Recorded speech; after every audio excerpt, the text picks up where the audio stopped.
Share the feeling. Spirit to start. I think this just might be my masterpiece.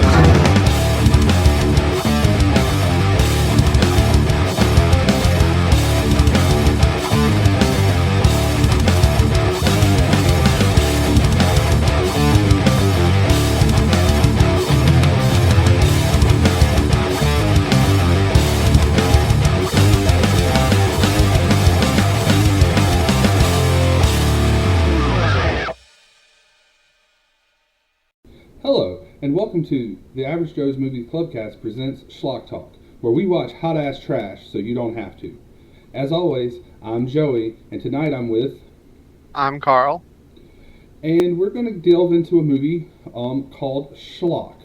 It was what we chose for this first episode of this spinoff podcast. So a little bit about kind of the premise here is I wanted to do something different that we won't normally talk about on the normal podcast.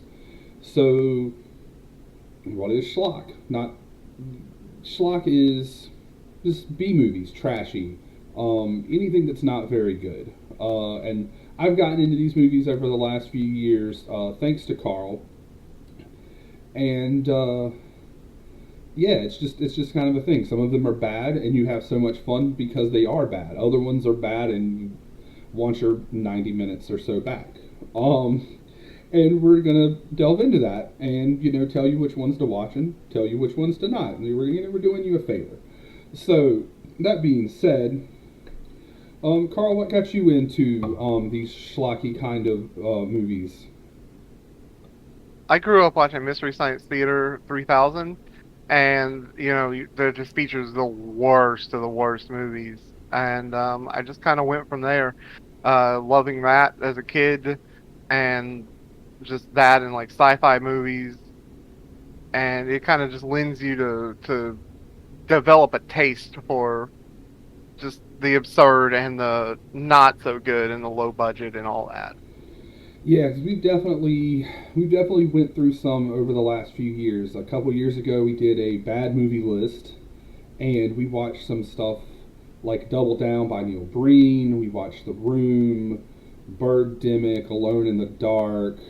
Just some really bad stuff we did put in that list. We have another friend who usually joins us for those kind of movies, Rosa, and hopefully she's going to come on and talk some movies with us too at some point in the future.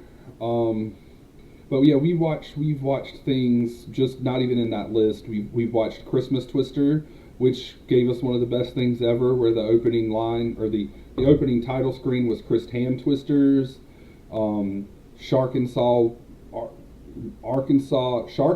Women's Prison Massacre, all sorts of just terrible stuff. And that's kind of what you look forward to on here. We're going to watch like B horror movies, B action movies, maybe some exploitation, just stuff that, like I said, I haven't seen talked about a lot on different podcasts, and we don't talk about on the normal one. So, with that being said, I've mentioned Carl and talked about him before on the podcast, but let's get to know a little bit more of your cinematic taste, as it were. So, I guess the first question we'll go with here is, what is your favorite genre? I love all genres of movie, but horror is definitely the standout. Because again, I just kind of grew up watching a lot of horror movies, and it'll always have a special place in my heart. Yeah, and you're a big fan of kaiju movies as well, right? I am. I love kaiju movies. And I think that makes sense. Like, there's a lot of overlap, I think, between kaiju and horror, and then also into kaiju horror, into like B-movie stuff. So I think that makes a lot of sense. Yeah, for sure. There's a lot of overlap there. A lot of your kaiju movies are basically just schlocky B movies. Yeah, Kaiju Mono comes to mind. Hey, that movie was great. Oh, just because you liked Homeboy's abs and his hair. Kota Ibushi. That's the character, the actor's stage name, Kota Ibushi. I really liked Minoru Suzuki delivering the Gotch-style pile driver to a giant guy in a rubber suit. I guess not a giant guy in a rubber suit, but a giant monster who was a guy in a rubber suit. But I mean, look, everybody loves Murder Grandpa, and for those who don't know what we're talking about, it's actually a Japanese movie because it's a kaiju movie that stars two wrestlers from New Japan Pro Wrestling, which we both enjoy watching as well. Which probably explains why we like shitty movies because we watch shitty wrestling and good wrestling, but still. All right, so favorite genre is horror. Does that mean your favorite movie is a horror movie? yes, actually, my favorite movie is Stanley Kubrick's The Shining, which, Yeah. if given the opportunity, I will talk about a lot. Well, in our first attempt at this, where we weren't recording, I said it wasn't really a surprise that it was a horror movie. I mean, I know almost the answer to all of these, as you know, we live together. But I think we've watched that 3 or 4 times. I mean, we watched it right not long after we moved in together, and I had never seen it before.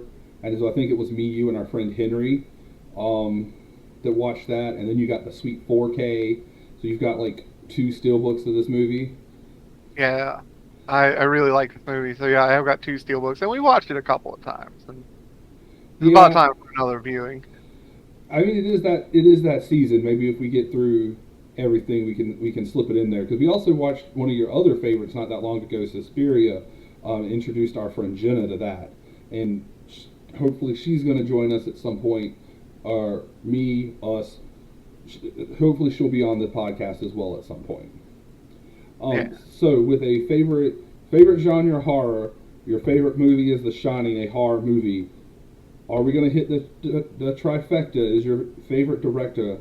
Ugh, I can't talk all of a sudden. Excuse me, guys. Favorite director, a horror director. As much as I would love to say that my favorite director is John Carpenter or Dario Argento, and they are 2 of my favorites, my actual favorite has got to be Akira Kurosawa, just because I like good movies too, and that man makes some great movies. Oh yes, like it's another thing you've introduced me to.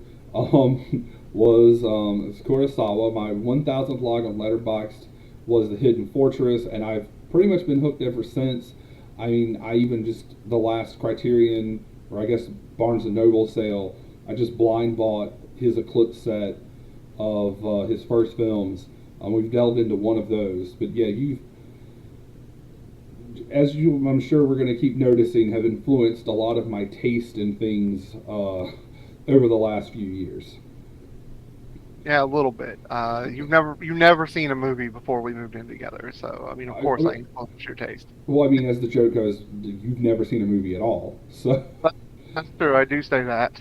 I mean, I guess like the reality of it is, if you went on my Letterboxd and all the things I logged, like that I remembered watching and was watching at that point, it was like before 1980 was what, like Star Wars, Disney movies, a handful, Godfather, a handful of other movies. It wasn't very many, and now it's filled with all sorts of stuff. Lots of Japanese movies.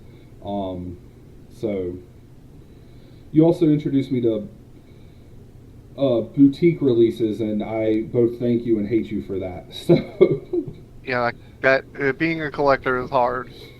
Hard on the pocketbook. Yes, indeed it is. So we've got favorite genre movie director. So who's an actor and or actress that just, if they're in a movie, you gotta see it.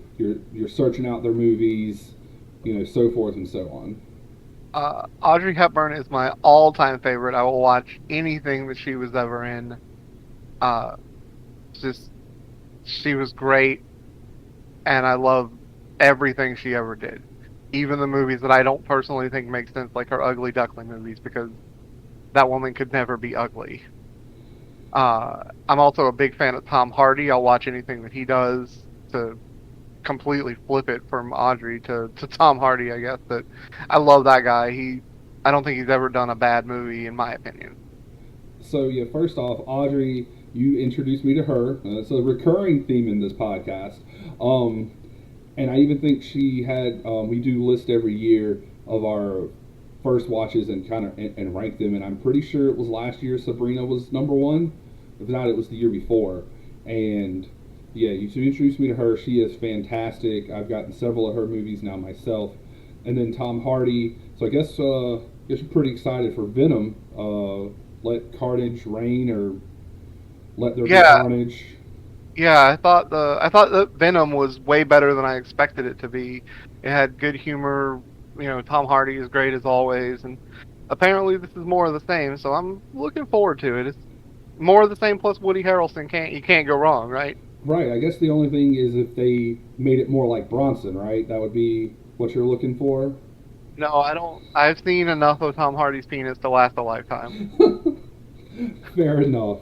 All right.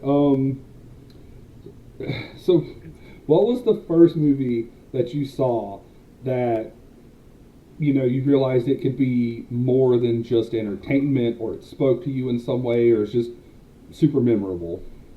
So I was like 14 or 15 the first time I saw The Shining, and that movie really opened my eyes, because before that I had mainly watched the stuff that came on Sci-Fi on Saturday mornings, your kaiju movies, your Mystery Science Theater 3000 movies. And I had watched like superhero movies. I was a big fan of Batman and Star Wars and all of that type of thing. But then when I saw The Shining, it really just I knew then that there was something more to cinema than just entertainment. And that movie really like changed my viewpoint and made me start like seeking out like art movies more. Okay, yeah, I had a kind of similar experience. I was a little bit older.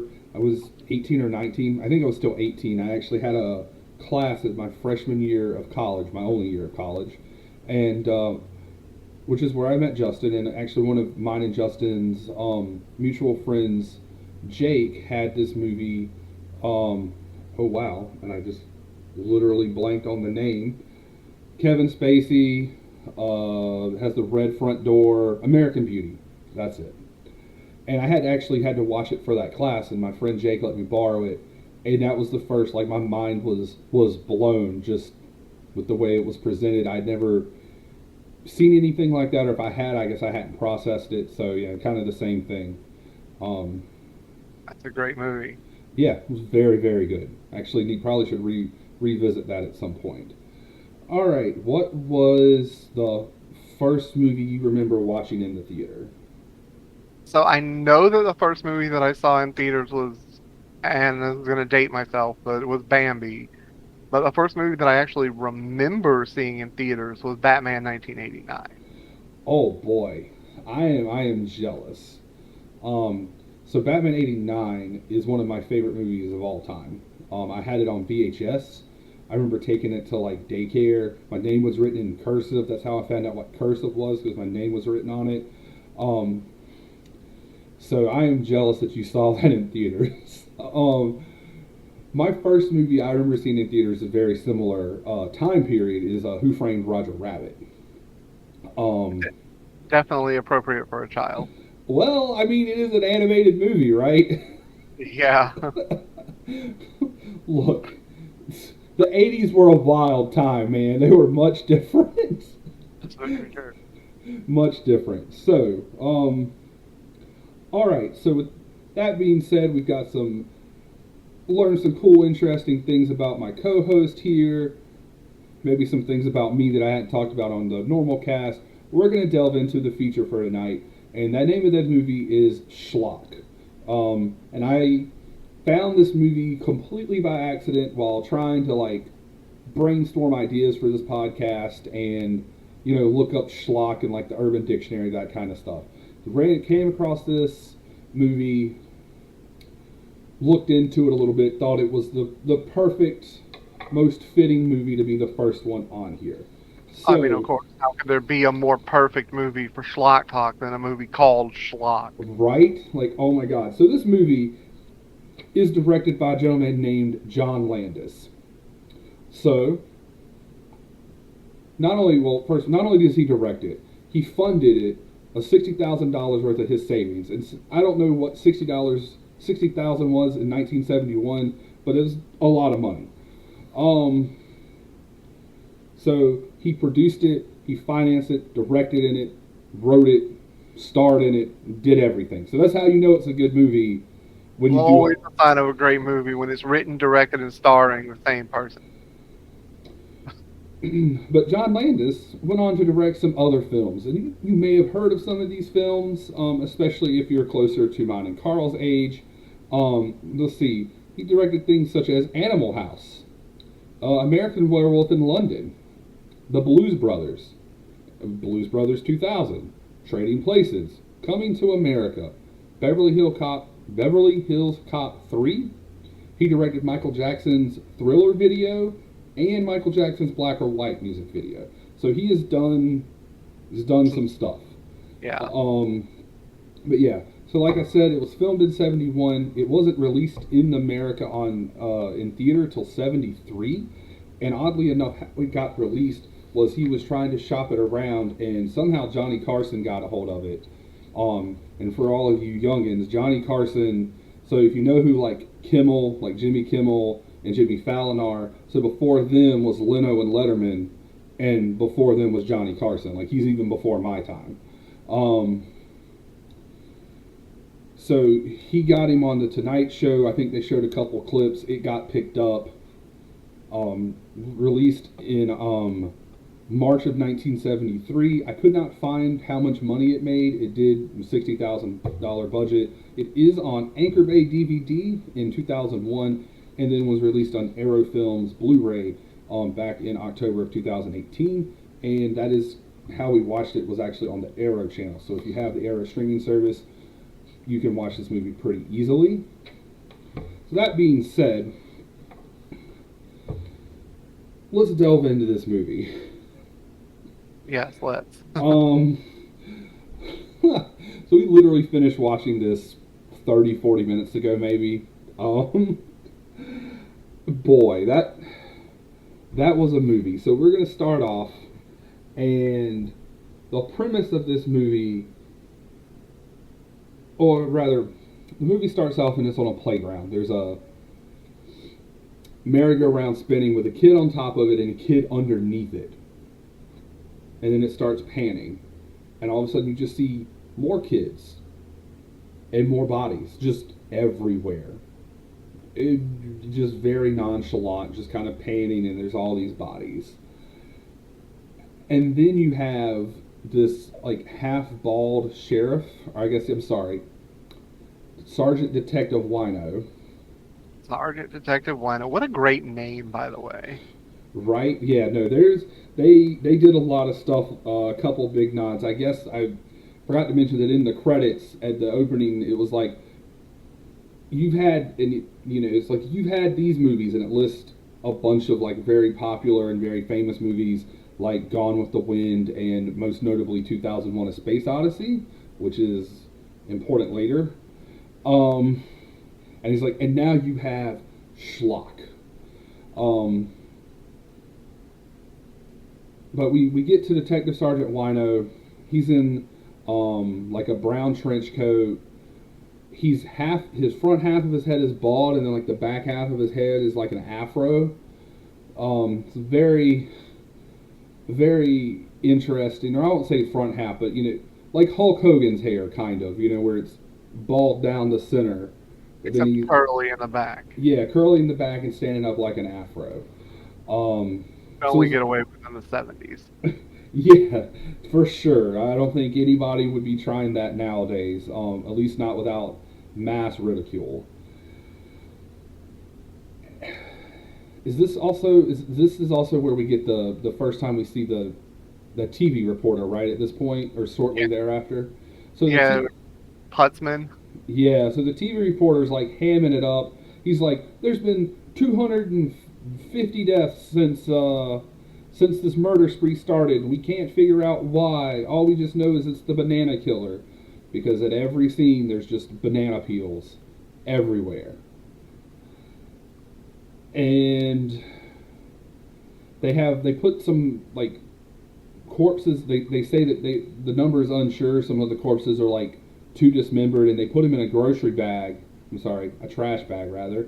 And if someone can guess the total number of bodies in these bags, they'll win a free Kentucky chicken dinner and all the fixins.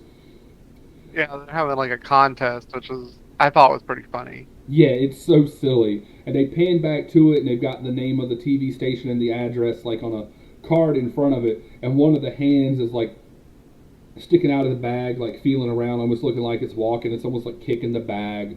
Like it's very silly. It's very tongue in cheek.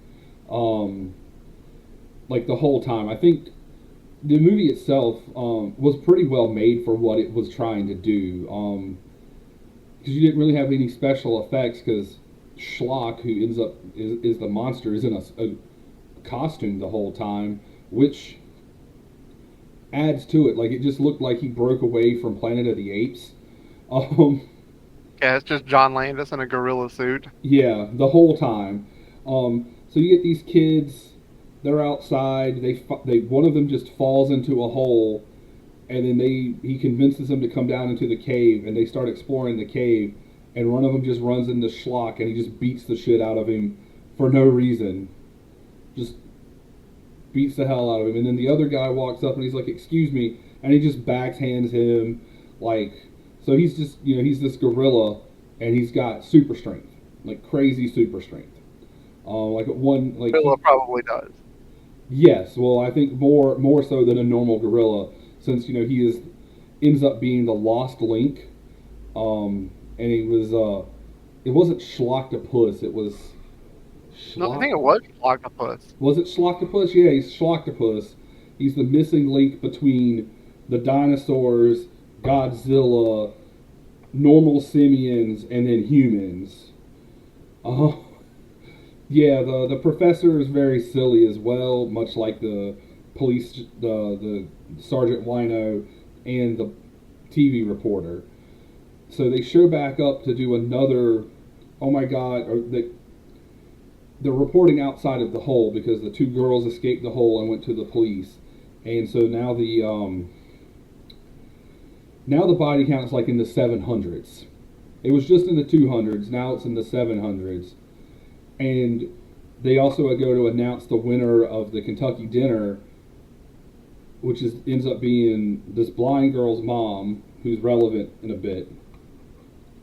And the gorilla just walks up, or Schlock just walks up in the middle of the thing, and the guy's like, "Oh my God, you're the monster," and goes to shake his hand, and he rips his arm off, which is extra funny because the whole time he kept not shaking people's hands. And Yeah, I thought that was a great. I thought that was like one of the funniest parts of the movie. How the reporter always offered to shake people's hands, but never actually shook anyone's hands until he ran into Schlock. yeah, and just ripped his arm off, which you could clearly tell was a prosthetic, but was hilarious nonetheless. I think another one of the funniest parts happened here is you have the professor, and he went on the whole tirade about dinosaurs and Godzilla and breathing fire and all of this, and he's going to go down in the hole, and he puts a helmet on, and it's an air duct. It's literally an air duct. And the reporter's like, "Hey, why are you putting this on?" And he's like, "Oh, well, this helmet is made by such and such from UCLA." And he's like, "Okay, well, why are you wearing it?" And he's like, "Yeah, I don't know." And he just goes down in the hole wearing an air duct as a helmet.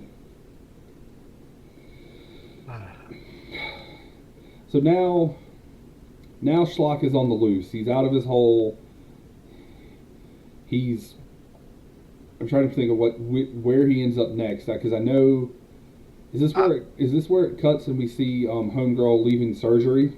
Yeah, I think this is where we meet the blind girl, Mindy, and we see her leaving surgery, and then they go back to their house, and she's in the backyard, and Schlock comes up, and she thinks it's a dog.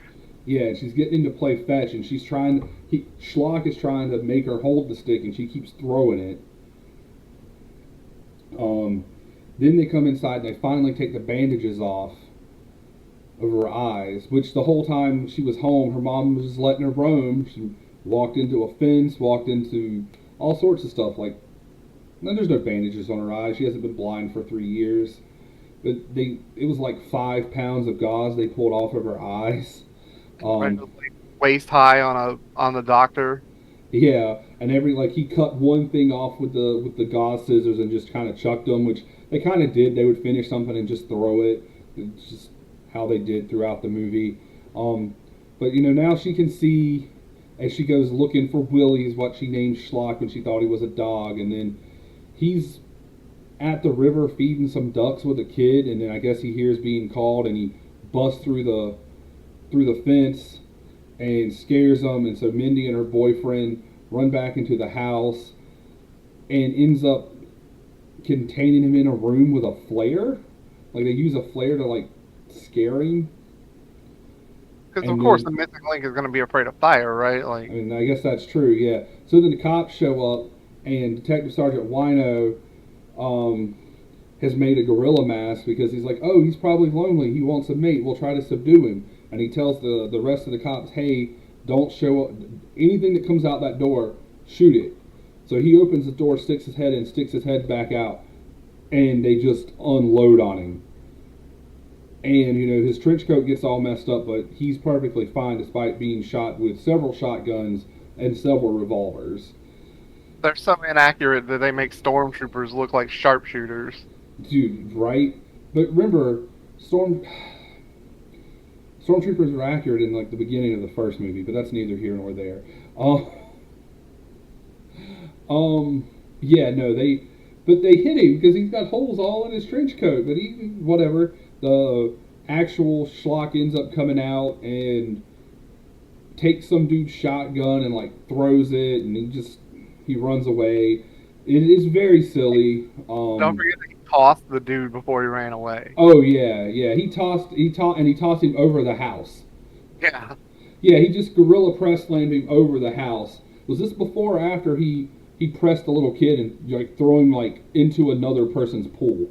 I think this was after he threw the kid in the pool. Yeah, it's all just silly absurdness. Anytime the cops are talking on the radio, it's 10, 4, 6, 8, 2, 5, 18, just silly numbers. Or like, oh, I can't do this. I've got a 7 on Wednesday, and the cops are always swerving. They're never driving in straight lines. It's just absurd. It's a very silly movie. Yes. And it knows it's silly. Like, it's one of these movies, like, it knew what it was doing the whole time. Yeah. So, after this part, we're going to go to... Schlock was gallivanting around town. Yeah, he did gallivant around town, and that's where he... He went to see a movie. Yeah, he stole all the bananas. Yeah, he stole the in the 2001 scene. Yeah, so there's the scene for 2001, so if you want to delve into that, since you've seen 2001 and I have not, gasp. So there's a scene, and he's like, he finds some bones outside of a store with a banana sign on the outside of it, and he starts like hitting the bones against one another, like the discovery of tools in 2001. And meanwhile, they're playing the theme from 2001. And just the whole scene, and then eventually, after a minute of this, he throws, in slow motion, he throws the bone at the store. As, again, just a clear homage to the scene from 2001. And then breaks the window, goes and steals a bunch of bananas, and then he eats them and goes to a movie. And so, yeah, and the movie was See You Next Wednesday, which had been referenced a couple times. Always differently too. Like they referenced the movie like 3 or 4 times throughout the movie, and it was always a different type. First, it was like a romance movie, and then it was like an action movie, like an action musical or something. And then like when he went to see it in the theater, it was like a kaiju movie. Yeah, double featured with the Blob, or like mixed with the Blob. Yeah. Yeah, because it definitely had like a T-Rex fighting a Godzilla-like creature. But yeah, he just goes in the movie and sits down, acts like a normal person. Some lady sits down with a hat, and he takes her hat. Takes the little kid to the bathroom, and now the movie poster is King Kong versus Godzilla. Yeah, just insanely silly. So now we're definitely near the end of the movie. Yeah, there's just like the school dance, which all the kids had been talking about the whole movie. Yeah, and the blind girl's mom is like trying to set kids up with each other, like, oh, she's so popular. It's like, well, then why isn't she dancing with anybody? Right. And they feel very secure because they have four police officers outside. Detective Sergeant Wino was so kind to offer them four police officers. Which is definitely enough to protect them from Schlock. Yes, and then Schlock is now just killing them. So he goes from being like this kind, I'm going to feed the ducks and take this kid to pee, to murder. So they end up calling the National Guard. And I guess Mr. Landis's opinion of the National Guard is that they're just silly because they file out like a clown car. I mean, I say that is there's like you can see four people in this old sedan and like 12 people get out of it. It just reminded me of a clown car. Definitely a clown car scene. And then they all start opening fire on Schlock, and blind stormtroopers have more accuracy. He's not very far away, and they have shotguns. I don't understand. Well, they eventually kill him, but yeah, it took them a lot of shots. Yes, but it wasn't even the bullets. It was the beauty who killed the beast. Yeah, according to that one cop. Yes, to the one cop. And then we pan back to the hole that we left so long ago, and the professor comes back out holding a baby Schlock. And it's like, see you soon in Son of Schlock, and that is the end of this movie. That's where the son of Schlock came from, as he was, clearly the only one of his race. But it is what it is. I mean, yeah, they got to keep the franchise going, right? Like, this was going to be big money. Of course. But yeah, no, I mean, I think the ending fit with the rest of the movie. None of it made any fucking sense. Like, absolutely. So, I know you don't normally give out star ratings on Letterboxd. Justin and I usually give a star rating. I actually haven't did my Letterboxd review as we're recording this, but I'd probably say somewhere maybe between 2 to 3. I haven't really decided yet. Probably a little bit closer to like 2.5. It's definitely not great, but I enjoyed it for what it was. I feel like we will watch way worse movies as this spinoff continues. Yeah, absolutely. I agree with that. If I don't give star ratings generally, but I'd say probably like a 2.5 is fair for the movie. Wasn't a good movie by any stretch, but it had some very funny scenes to it, and it had problems. But it's his first movie, and every director's first movie has problems. So. Yes. Even like great acclaimed first movies like Res Dogs or something like that, they're not perfect. They have their flaws, especially when you finance it yourself. Because there are corners that have to be cut just to make things fit. So, but that being said, that was Schlock on this premiere episode of Schlock Talk with me, Joey, and of course my roommate Carl. Anything else you wanted to add before we wrap this up? I don't think so. I think we covered it pretty well. Alrighty, so if you enjoyed this, please give a like, subscribe if you haven't already subscribed. Go to the Average Joe's Movies Clubcast Facebook page and leave comments or email us at theaveragejoesmovieclubcast.com, which is also on that Facebook page. Or you can find me on Letterboxd, which I imagine that you, if you're listening to this, you probably already are, but if you're not, that is letterboxd.com/Joey_P. That's where you will find me. Anywhere we can find you online, or are you trying to stay a little bit more anonymous, Mr. Meyer? I can be found on Letterboxd at letterboxd.com/nightflyer. And that's about it for my online presence. I feel you. So, that being said, thank you everybody for giving us a listen. Let us ramble about some trashy movies. I'm going to try to get these out. It's probably not going to be every week, but I'm going to try to get them out with pretty some more regularity, especially only doing one movie. I've got some of them lined up, and hopefully I'll hear from you guys soon. Thank you so much, and have a good night. Uh,